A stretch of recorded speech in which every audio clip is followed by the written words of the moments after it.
नमस्कार मित्रों, मैं के.एन. सिंह, टीजीटी हिंदी, जवाहर नवोदय विद्यालय संत कबीर नगर। आज के इस ई लर्निंग दिनचर्या में कक्षा 8वीं के बसंत भाग 3 से भगवती चरण वर्मा द्वारा लिखी गई कविता दीवानों की हस्ती लेकर के उपस्थित हैं। भगवती चरण वर्मा की कविता दीवानों की हस्ती। भगवती चरण वर्मा के बारे में जानना चाहते हैं। भगवती चरण वर्मा मूल रूप से स्वतंत्रता के उद्भाव के कवि थे। इनके मन में मानवीय मूल्यों के प्रति गहरी पीड़ा और संवेदना थी और खास करके अंग्रेजी शासन से पीड़ित देश के लोगों को ये मुक्त कराना चाहते थे। साहित्य लेखन में इनका बहुत ही महत्वपूर्ण योगदान रहा है। ये प्रसिद्ध उपन्यासकार होने के साथ साथ फिल्म जगत में भी इन्होंने कार्य किया है। कुछ दिनों तक विचार नामक साप्ताहिक पत्रिका का संपादन भी किया। इसके बाद मुंबई में भी फिल्म कथा लेखन के लिए काम किया। दैनिक पत्र नवजीवन का भी संपादन करने का श्रेय इनको जाता है। आकाशवाणी केंद्र पर बहुत दिनों तक काम करने वाले भगवती चरण वर्मा की आज हम लोग ये कविता पढ़ेंगे। पुरस्कारों में देखें तो साहित्य अकादमी पुरस्कार, पद्म भूषण और राज्यसभा में इनको मनोनीत किया गया हमारे राष्ट्रपति द्वारा। इनकी योग्यता के मद्देनजर चित्रलेखा इनकी उपन्यास है जो बहुत ही चर्चित रही है और इस पर 2 फिल्मों का निर्माण भी हुआ है। भूले बिसरे चित्र पर इनको साहित्य अकादमी पुरस्कार मिला है। तो आइए हम लोग आज कविता का वाचन करते हैं। पहले देखते हैं काव्य। हम दीवानों की क्या हस्ती, आज यहाँ कल वहाँ चले, मस्ती का आलम साथ चला, हम धूल उड़ाते जहाँ चले। आए बनकर उल्लास अभी, आंसू बनकर बह चले अभी, सब कहते ही रह गए अरे तुम कैसे आए कहाँ चले। किस ओर चले यह मत पूछो, चलना है बस इसलिए चले, जग से उसका कुछ लिए चले, जग को अपना कुछ दिए चले। 2 बात कही 2 बात सुनी, कुछ हंसे और फिर कुछ रोए, छक्कर सुख दुख के भावों को हम एक भाव से पिए चले। हम भिखमंगों की दुनिया में स्वच्छंद लुटाकर प्यार चले, हम एक निशानी सी उर पर ले असफलता का भार चले। अब अपना और पराया क्या, आबाद रहे रुकने वाले, हम स्वयं बंधे थे और स्वयं हम अपना बंधन तोड़ चले। तो बच्चों, जैसा कि आप शीर्षक देख रहे हैं, दीवानों की हस्ती। अब सवाल है, दीवानों का अर्थ क्या है? कवि ने इसमें जो वर्णन किया है, एक तो यह कविता स्वतंत्रता आंदोलन के दौरान लिखी गई, जब हमारा देश अंग्रेजी शासन के अधीन था और उस समय हमारे देश में स्वतंत्रता दिलाने के लिए, देश को मुक्ति दिलाने के लिए अंग्रेजों की चंगुल से तमाम तरह के दीवाने जो थे हमारे देश के आज़ादी के दीवाने काम कर रहे थे। मूल रूप से दीवाना शब्द जो है अपनी मस्ती में रहने वाले व्यक्ति के लिए प्रयुक्त किया गया। आपको पता है कि जिन लोगों ने आज़ादी के इस लड़ाई में शिरकत की, हिस्सा लिया, वो अपना सब कुछ न्यौछावर कर चुके थे। घर द्वार, धन दौलत, अपने पराये के भेद से ऊपर उठ करके मातृभूमि के लिए सब कुछ समर्पित किए थे। कवि ने उन्हीं संदर्भों में इस तरह के व्यक्तित्व का वर्णन किया है। दीवाना, दीवाना का मतलब है जो अपने पराये के भेद से ऊपर उठकर अपनी मस्ती में रहने वाला। तो इस कविता में दीवाना शब्द उसी व्यक्तित्व के लिए प्रयोग किया गया है। मूल रूप से यहाँ मानवता का पुजारी और देश के लोगों की पीड़ा के प्रति चिंता रखने वाला व्यक्ति जो अपने आप को अपने पराये के भेद से ऊपर उठा चुका हो, उसी के व्यक्तित्व का वर्णन यानी आज़ादी के दीवानों का वर्णन आपके इस कविता में देखने को मिलेगा। तो देखिए, उनकी मन की अभिव्यक्ति है, उन आज़ादी के दीवानों का मन का भाव है कि हम दीवानों की क्या हस्ती, आज यहाँ कल वहाँ चले। यानी हमारा क्या है, हम तो सब कुछ अपना मातृभूमि के नाम पर, स्वतंत्रता के नाम पर, आज़ादी के नाम पर सब कुछ समर्पित कर चुके हैं। इसलिए हमारा क्या अस्तित्व है, हमारा कोई वजूद नहीं है। हमने अपने आप में वजूद को देश की मातृभूमि के सेवा के लिए अपने आप को समर्पित कर दिया। देखिए, यहाँ नीचे कुछ शब्द दिए गए हैं, जो शब्द ये नए हैं हमारे लिए। दीवाना शब्द का अर्थ है अपनी मस्ती में रहने वाला। हस्ती का मतलब होता है अस्तित्व, वजूद। मस्ती का अर्थ होता है मौज, और आलम का अर्थ होता है दुनिया, और उल्लास का अर्थ होता है खुशी। तो उनका कोई लक्ष्य नहीं है। जो मातृभूमि के लिए अपने आप को समर्पित कर दिए, उनका कोई ठौर ठिकाना नहीं है। आज यहाँ कल वहाँ, मस्ती का आलम साथ चला। लेकिन एक चीज़ है, इनके हौसले कभी नहीं पस्त हुए हैं। ये हमेशा मौज मस्ती में चल रहे हैं। हम धूल उड़ाते जहाँ चले, हम जहाँ भी, इनकी टोली है, आज़ादी के नायकों की एक टोली है जो जहाँ भी जाती है वो अपनी मस्ती में रहती है। आए बनकर उल्लास अभी, आंसू बनकर बह चले अभी। जहाँ भी जाते हैं वहाँ खुशियाँ आ जाती है, वहाँ खुशियों का वातावरण फैल जाता है। लेकिन जब हम जाने लगते हैं वहाँ से तो लोग दुखी हो जाते हैं, क्योंकि इस तरह के निर्विकार भावों के लोग हमेशा उनके साथ रहे, ये उनकी इच्छा है। आपको पता है कि अंग्रेजों की प्रताड़ना से हमारे देश के लोग कितने आहत थे, कितने दुखी थे, कितने द्रवित थे, कि जो कोई भी इस तरह का प्यार लुटाने वाला व्यक्ति उनके बीच में आता था, उससे वो चाहते थे कि वो हमारे बीच रहे। उनकी पीड़ा को बांटने वाला, उनकी दुख दर्द को बांटने वाला, ये आज़ादी के दीवाने। तो इसलिए इनका कोई अस्थायी ठौर ठिकाना नहीं था। आप लोग जानते हैं कि हमारे देश में इन पराधीनता के दिनों में अंग्रेज हमारे देश के जो आज़ादी के दीवाने थे, उन दीवानों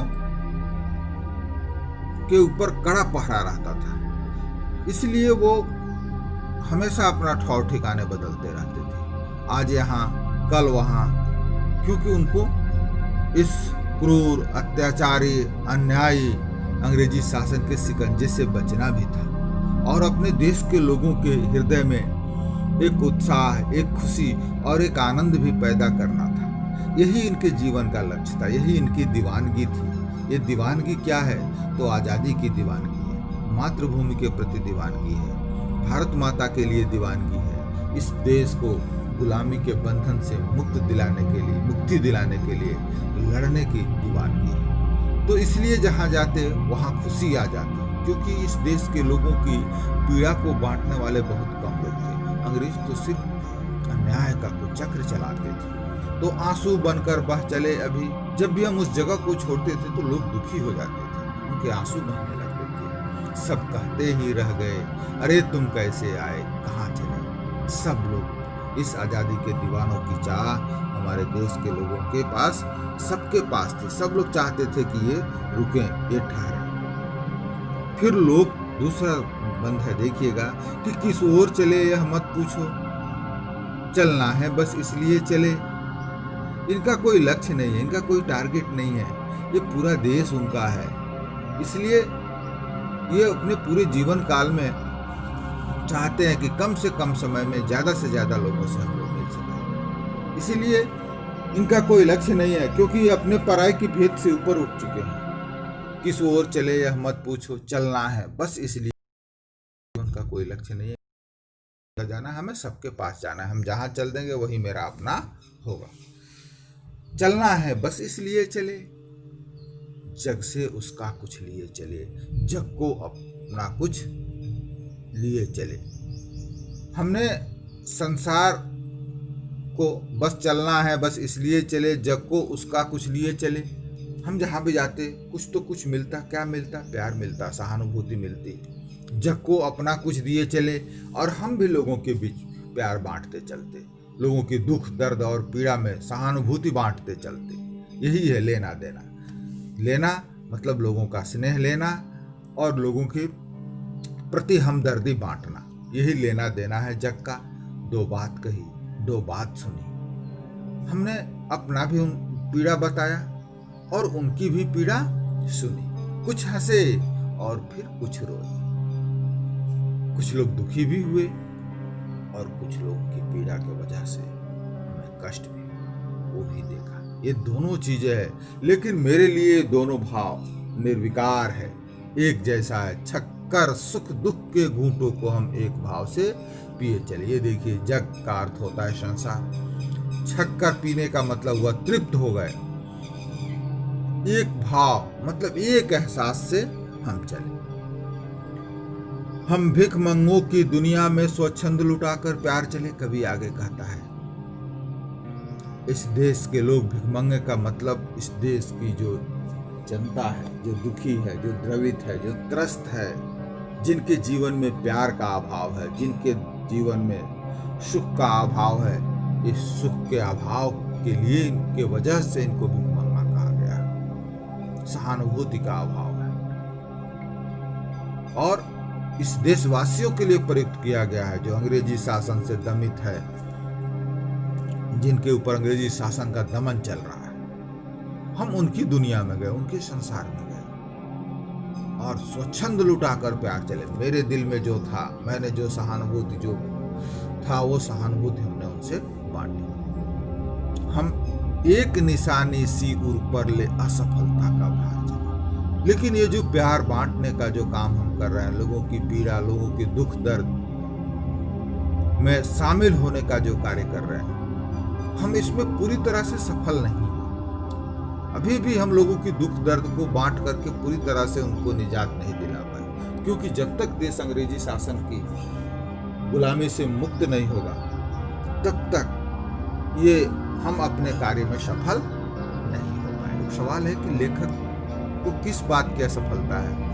तो ये जो दुख दर्द बांटने के लिए जो जिस उद्देश्य से लेखक घर से जो कवि जो है दीवाना जो निकला है, हम भिखमंगों की दुनिया में स्वच्छंद लुटाकर प्यार चले, हम एक निशानी सी उर पर ले असफलता का भार। ये जीवन की असफलता है कि उनके दुख दर्द और पीड़ा को हम नहीं। अब अपना और पराया क्या? पहले ही बताया आपको कि ये सारे भेदभाव से ऊपर उठ चुके हैं। न कोई अपना है, न कोई पराया। आबाद रहे रुकने वाले।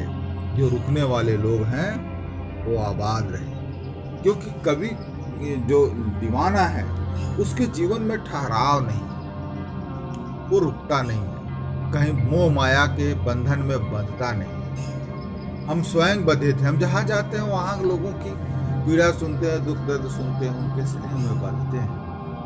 लेकिन वो बंधन हमारे लिए अस्थायी बंधन है। अगर बंध जाएंगे तो हम एक जगह सीमित रह पाएंगे। यह पूरी मातृभूमि, यह जिस मातृभूमि का कण कण हमारा है, हमें सबसे मिलना है।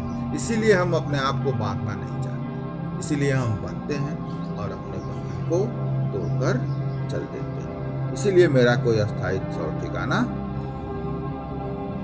आइए अब पाठ पुस्तक से संबंधित प्रश्नों पर विचार करते हैं। कवि ने अपने आने को उल्लास और जाने को आंसू बनकर बह जाना क्यों कहा है?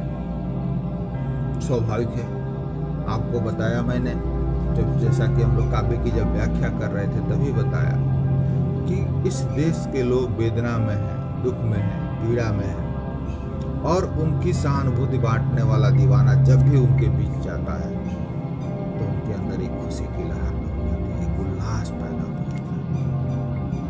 और देश के लोग इतने व्यथित हैं कि चाहते हैं कि ऐसा लोग उनके साथ सदैव बना रहे, लेकिन इसका लक्ष्य तो पूरा देश है। इसीलिए उस जगह का परित्याग कर और ठिकाना बदलता है। इसलिए जब जाता है तो लोग दुखी हो जाते हैं। इसीलिए दुखी को आंसू बनकर बह जाना कहा गया है। दूसरा प्रश्न है, भिखमंगों की दुनिया में बेरोक टोक प्यार लुटाने वाला कवि ऐसा क्यों कहता है कि वह अपने हृदय पर असफलता का भार की तरह लेकर जा रहा है? क्या वह निराश है या प्रसन्न? स्वाभाविक है कि कवि निराश है। इस पाठ का जो दीवाना है वो निराश है। क्यों निराश है? क्योंकि उसके जीवन का लक्ष्य है कि देश के लोगों को जो अंग्रेजी शासन के कुचक्र से पीड़ित हैं, उनके दुख दर्द और पीड़ा को मिटाना। यही भिखमंगों की दुनिया है। यही भिखमंगों की, जिनके जीवन में प्यार का अभाव है, मोहब्बत का अभाव है, स्नेह का अभाव है, और उसी को मिटाने के लिए जो दीवाना है वो घूम रहा है। लेकिन वह इस कार्य में सफल है। अंग्रेजी शासन के कुचक्र का पहरा इतना गहरा है कि वह इस कार्य में अपने आप को पूरी तरह से सफल नहीं पा रहा है, इसीलिए निराश है। तीसरा प्रश्न है, कविता में कौन सी ऐसी बात है जो आपको सबसे अच्छी लगी? कविता में जो दीवाना है उसके व्यक्तित्व की सारी चीजें अच्छी लगी, क्योंकि वह एक तो अपने पराये के बंधन से मुक्त हो चुका है। वो सबके लिए अपने जीवन को समर्पित कर दिया है। पूरी मानवीय मूल्यों की संवेदना उसके हृदय में है। उसका कोई अस्थायी ठौर ठिकाना नहीं है।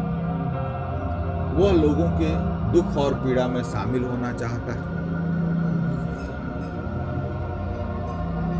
अभावग्रस्त लोगों में खुशियां बांटकर उनका दुख दूर करने की बात कहता है। वह सभी लोगों, उसका अस्थायी ठौर सभी लोगों के साथ सम्मिलित होना चाहता है। वो बेफिक्र है, मस्त जीवन जीते हुए दूसरों की खुशियों को ध्यान में रखने का संदेश दिया है। तो इन सभी वजहों से ये बातें, जो दीवाना के व्यक्तित्व की बातें हैं, वो हमको अच्छी लगी। अब मैं आपसे उम्मीद करूंगा कि इस पाठ के जो कविता है इसका भावार्थ आप लिख लेंगे। हमारे तरफ से प्रश्न है, और इस कविता से जो प्रश्न है उन प्रश्नों को आप नोट करेंगे, लिखेंगे।